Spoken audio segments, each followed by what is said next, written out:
A ver, ¿y si la democracia occidental, tal como la vivimos, no fuera exactamente lo que parece? Si una parte importante fuera una especie de, bueno, de representación, una farsa del poder. Esta es la idea central, y la verdad bastante provocadora, con la que arrancamos hoy nuestra exploración. Tenemos sobre la mesa extractos de un análisis, se titula La farsa del poder, democracia, capitalismo y manipulación. Y bueno, este material no se anda con rodeos, lanza una mirada muy crítica sobre cómo funciona nuestra democracia, sobre el capitalismo actual, también sobre la efectividad real de organismos como la ONU, y un punto que a mí me parece fascinante, cómo se puede llegar a manipular el pensamiento colectivo.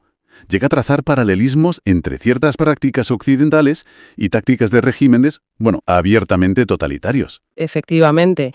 Y nuestra misión aquí hoy es precisamente desentrañar esta perspectiva crítica, tal y como nos la presenta el material fuente. Queremos entender las conexiones que establece entre distintos problemas políticos, económicos, ideológicos y, sobre todo, analizar a fondo ese argumento final. Esa idea un poco sorprendente de que, a pesar de todo, Occidente podría ser una especie de mal menor. Buscamos, pues, comprender la lógica interna de este análisis, en particular, las ideas clave que nos ofrece. Muy bien, pues vamos a meternos en harina. El primer gran bloque de este análisis cuestiona directamente la democracia occidental. La perspectiva que encontramos aquí es que podría ser, en gran medida, una ilusión de poder ciudadano. Se habla de partidos políticos que, bueno, financiados por grandes intereses privados, acaban funcionando casi como cárteles, ¿no? Que monopolizan el poder y ofrecen en las elecciones opciones que, en la práctica, son muy limitadas, que no permiten un cambio real de dirección. El foco se pone claro en la desconexión entre la ciudadanía y quienes toman las decisiones. Y lo que resulta particularmente interesante, yo creo, es cómo el material conecta esta sensación de desconexión con mecanismos de control más profundos. No se queda solo en la crítica superficial, digamos. Describe un escenario donde los políticos parecen responder más a las presiones de grupos de interés, de donantes, que a las necesidades reales de la población. Decisiones clave que se toman, pues, lejos del escrutinio público, una corrupción que llega a percibirse como algo casi normalizado. Todo esto, argumenta la fuente, genera una profunda desconfianza y apatía política. Una despolitización que, ojo, no es necesariamente un accidente. Espera, ¿a qué te refieres con que no es un accidente? ¿Sugiere el texto que esta desafección es buscada o instrumentalizada de alguna manera? Pues el texto es bastante incisivo en este punto. A ver, no habla de una conspiración coordinada, claro, pero sí sugiere que esta desconexión funcional sirve para mantener el statu quo. Argumenta que una ciudadanía desmovilizada, escéptica, es menos propensa a exigir cambios estructurales profundos. Y aquí es donde establece un paralelismo que la verdad hay que pensar. Compara esta apatía inducida por el sistema con la forma en que los regímenes totalitarios buscan activamente anular la participación ciudadana y el pensamiento crítico para consolidar su poder. La fuente plantea que, aunque los métodos son distintos, uno más basado, digamos, en la decepción y la complejidad del sistema, el otro en la represión directa, el resultado final, bueno, una población alejada de las palancas reales del poder puede tener ciertas similitudes funcionales. Es una afirmación fuerte, desde luego. Entendido. Sí, es una perspectiva que obliga a mirar los mecanismos democráticos con otros ojos, ciertamente. Vale, pues pasemos ahora a otro pilar cuestionado en estos textos. La Organización de las Naciones Unidas, la ONU. La visión que se extrae del material es, bueno, francamente demoledora. La describe como una entidad esencialmente burocrática, ineficaz en la práctica y a menudo paralizada por la propia estructura del Consejo de Seguridad, con ese famoso poder de veto en manos de unos pocos países. El texto recuerda ejemplos que, bueno, todos tenemos en mente, conflictos que se eternizan, crisis humanitarias frente a las que parece haber poca respuesta real, y una justicia internacional que a veces da la impresión de aplicarse de forma muy selectiva. El análisis que nos proporcionan las fuentes atribuye esta ineficacia percibida a varias causas estructurales. Primero, argumenta que la ONU, lejos de ser un ente autónomo que impone un orden justo, es fundamentalmente un espejo de los desequilibrios de poder que ya existen en el mundo. No los corrige, sino que los refleja, y en cierto modo hasta los legitima. Segundo, sugiere que su funcionamiento tiende a preservar el status quo que beneficia a las élites globales, tanto políticas como económicas. Y tercero, plantea que actúa como una especie de fachada de multilateralismo, de cooperación, que en la práctica puede ocultar relaciones de poder y dominio bastante asimétricas. Entonces, según esta perspectiva, la ONU no sería tanto una solución fallida, sino más bien un reflejo de la política de poder global, con sus limitaciones inherentes. El texto sugiere si este estado de cosas es un fallo de diseño original o más bien el resultado de cómo los Estados miembros la utilizan. Pues la visión que presenta el material parece inclinarse más hacia lo segundo, aunque reconoce fallos de diseño, Argumenta que la estructura del Consejo de Seguridad es un problema evidente, claro, pero el problema de fondo radicaría en que los estados más poderosos utilizan la organización para sus propios fines, bloqueando acciones que no les convienen y promoviendo aquellas que sí. En este sentido, la califica como un espejo de la hipocresía global, un foro donde se pronuncian grandes discursos sobre paz y derechos humanos, pero que carece de la voluntad política colectiva o de los mecanismos coercitivos reales para imponer esos ideales cuando chocan con intereses poderosos. Sirve, según esta lógica, más para gestionar crisis dentro del sistema existente que para transformar las causas profundas de esas crisis. Una visión ciertamente pesimista sobre el multilateralismo actual, sí. Y esto nos conecta perfectamente con el siguiente gran bloque crítico del material, el modelo capitalista occidental. Aquí la crítica es doble y, la verdad, muy contundente. Por un lado, se aborda lo que denomina el riesgo de colapso ecológico. Habla sin tapujos del agotamiento de recursos naturales, la contaminación generalizada, la crisis climática, todo ello impulsado, según el texto, por una lógica intrínseca al sistema, esa necesidad imperante de crecimiento económico constante, sin considerar los límites biofísicos del planeta. Exacto. Y la segunda vertiente de la crítica se centra en la dimensión social, la desigualdad. El material subraya cómo la brecha entre los más ricos y el resto de la población no deja de aumentar en muchas partes del mundo. Describe un sistema que, en su configuración actual, parece priorizar sistemáticamente la rentabilidad del capital, los beneficios para los accionistas, por encima del bienestar de las mayorías o de la salud del ecosistema. Es una crítica que vincula muy estrechamente la crisis ambiental y la crisis social, como dos manifestaciones del mismo modelo económico. Sí, y lo que me parece particularmente llamativo de este punto sobre el capitalismo es precisamente eso, cómo el texto vincula directamente la crisis ecológica con la desigualdad. No como dos problemas separados, sino como dos caras de la misma moneda, sistémica. Profundiza en cómo se mantiene este sistema a pesar de estas críticas tan fuertes. Sí, y aquí volvemos a encontrar esa conexión con la manipulación ideológica que mencionábamos antes. El material argumenta que la priorización del beneficio sobre otros valores no es algo natural o inevitable, sino el resultado de un sistema de poder y de narrativas muy bien construidas. Sostiene que las élites económicas y políticas invierten enormes recursos en moldear la opinión pública, en presentar el modelo actual como el único viable, el famoso There is no alternative, el TINA, o en promover soluciones muy superficiales que no cuestionan las bases del sistema. Y aquí es donde el texto establece de nuevo un paralelismo, inquietante con los regímenes totalitarios. Otra vez el paralelismo. Pero, ¿en qué sentido lo establece aquí? ¿Considera que los mecanismos son equivalentes? Las democracias capitalistas contemporáneas tendrían mecanismos más sutiles, pero también efectivos, para crear consenso alrededor de ideas que benefician a ciertos intereses. Habla de la influencia en los medios de comunicación, en el sistema educativo, en la cultura popular, todo orientado a normalizar la desigualdad, a presentar el crecimiento infinito como algo deseable y posible, y a ridiculizar o marginar las alternativas sistémicas. La analogía lo que busca es resaltar que, en ambos casos, se trata de limitar el espectro de lo pensable y lo discutible para mantener una estructura de poder. Una analogía provocadora, sin duda. Y esta idea de cómo se moldea la opinión pública es precisamente el puente hacia el siguiente gran tema del texto, que me parece central: la instrumentalización directa del pensamiento a través de la manipulación de figuras históricas, religiosas o filosóficas. Este es un punto clave en el análisis que nos ocupa. El material se detiene a explicar cómo ciertos regímenes se apropian de figuras complejas, las simplifican brutalmente y las convierten en estandartes de su propia ideología. El primer paso, describe, es vaciarlas de sus matices, de sus contradicciones, para crear héroes o símbolos planos, ¿no? Fácilmente manejables por la propaganda. Exacto. Y para ilustrar este mecanismo, el texto ofrece varios ejemplos muy detallados que creo que vale la pena examinar con calma. El primero que analiza es el caso de Santa Teresa de Jesús durante el franquismo en España. El régimen, nos dice la fuente, la convirtió en un arquetipo de la mujer española ideal, profundamente católica, patriota, abnegada y sumisa al orden establecido. Se ignoró deliberadamente su fuerte personalidad, su inteligencia aguda, su capacidad organizativa e incluso su independencia de criterio, que eran muy notables para su época. Y menciona también ese episodio casi macabro de la mano incorrupta, ¿verdad? Sí, el texto señala como un símbolo extremo de esta apropiación.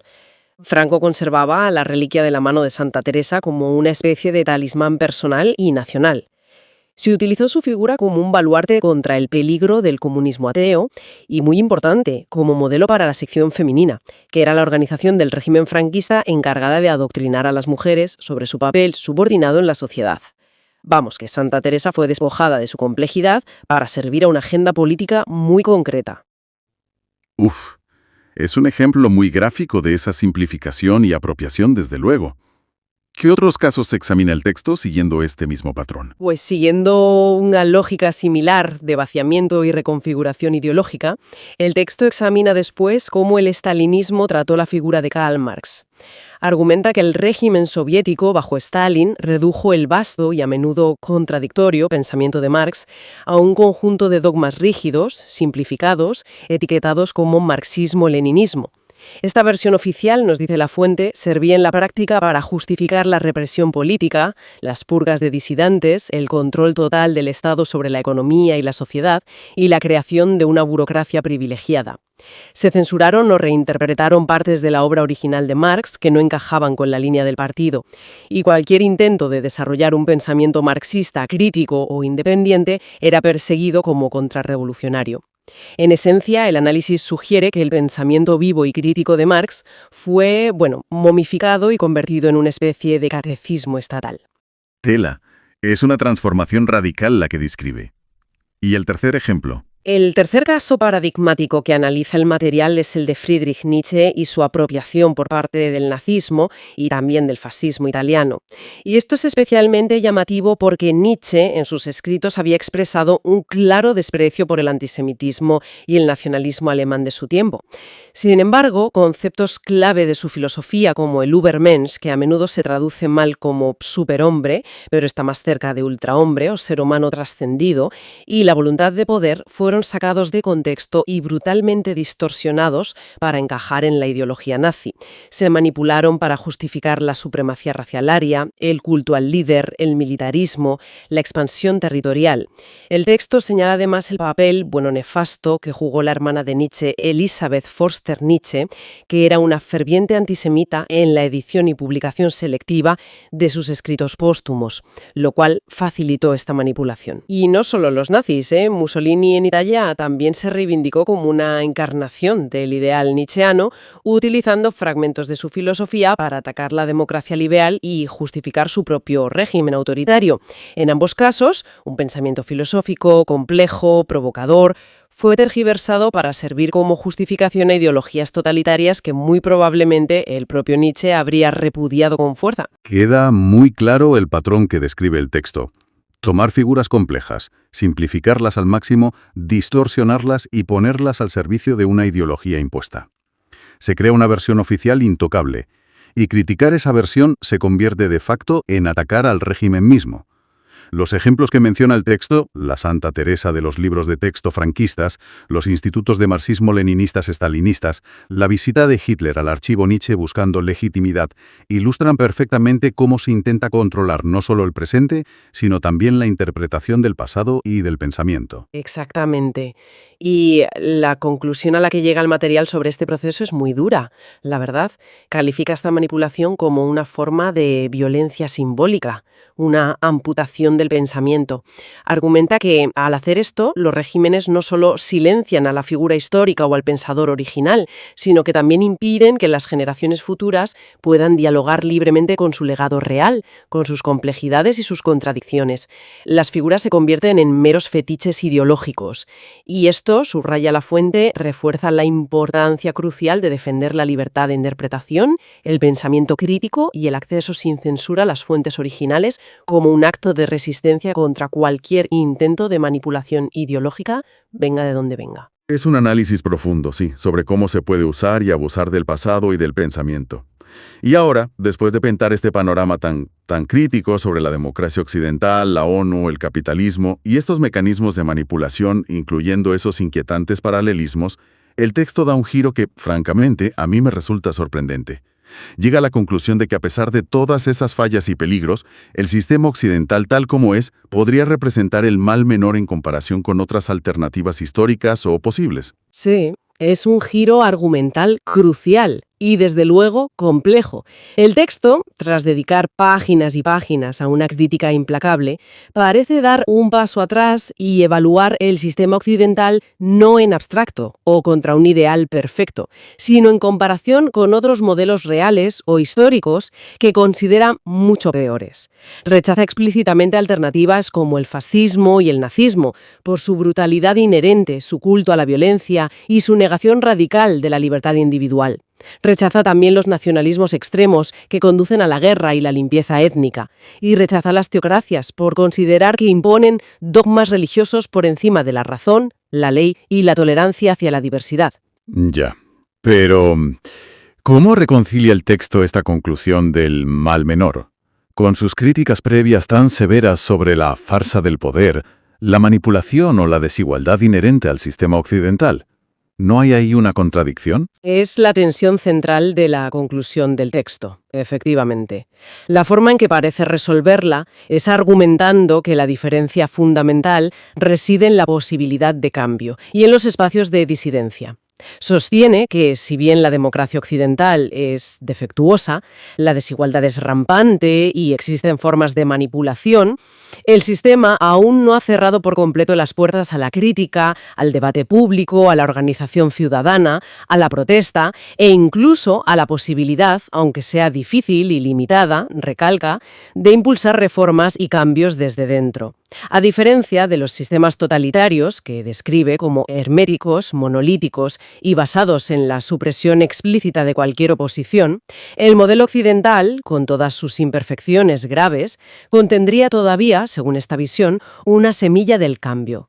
No habría matado por completo la esperanza ni la capacidad de autocrítica. Por eso concluye que la imperfección occidental, por profunda que sea, no es equiparable a la opresión totalitaria explícita y sistemática. Es una defensa muy matizada, casi a regañadientes, diría yo. Bueno, si te parece, hagamos una recapitulación rápida de las ideas clave que hemos extraído de este material fuente. Hemos navegado por un análisis que diagnostica una crisis profunda en los pilares de Occidente. Una democracia que describe como más formal que real, instituciones internacionales como la ONU, que considera inoperantes frente a los grandes poderes, y un modelo capitalista que ve como insostenible ecológica y socialmente. Hemos profundizado en su análisis sobre cómo se instrumentaliza el pensamiento, trazando esos paralelismos históricos entre la manipulación en regímenes totalitarios, usando los ejemplos de Santa Teresa, Marx y Nietzsche, y formas que considera análogas, aunque más sutiles, en las sociedades occidentales actuales. Y finalmente, hemos llegado a esa conclusión compleja, casi paradójica, del mal menor. La idea de que, pese a todo, este sistema imperfecto es preferible a las alternativas totalitarias conocidas, porque aún conserva, al menos teóricamente, espacios para la disidencia y la posibilidad de transformación. Y yo creo que detenernos a explorar esta perspectiva crítica, por dura que pueda parecer, tiene una relevancia clara hoy en día. Nos ayuda a poner nombre quizás a muchas de las tensiones y contradicciones del mundo en que vivimos.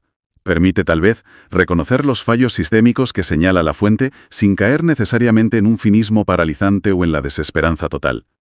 Y sobre todo, nos equipa con herramientas para identificar posibles narrativas interesadas o manipuladoras en el debate público.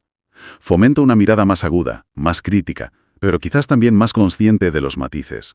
No se trata, según entiendo la intención del análisis, de aceptar el status quo sin más, sino de comprender su complejidad, sus mecanismos de poder y también sus frágiles posibilidades de mejora. Y precisamente sobre esa posibilidad de mejora me gustaría dejar una reflexión final, una pregunta que emana directamente de la conclusión del propio texto que hemos estado analizando. El análisis termina abogando con fuerza por la necesidad de reformar el sistema occidental desde dentro, fortalecer la democracia para hacerla más participativa y real, buscar una distribución más justa de la riqueza, combatir activamente la manipulación ideológica, afrontar la crisis ecológica. Todo esto para evitar un colapso, la tentación de caer en alternativas autoritarias consideradas peores. Ahora bien, si como el propio análisis ha argumentado extensamente, el sistema tiene mecanismos intrínsecos muy poderosos para proteger los intereses de las élites, para absorber o neutralizar la crítica y para resistir cambios estructurales profundos, la pregunta que queda flotando es ¿dónde reside la verdadera palanca para esa transformación que el texto considera tan urgente y necesaria? ¿Basta la conciencia crítica de la ciudadanía, por extendida que esté, para impulsar esas reformas estructurales, democráticas, económicas, culturales, frente a las inercias y resistencias del propio sistema? El material nos deja, con este desafío, una cuestión abierta sobre la viabilidad real del cambio que propone.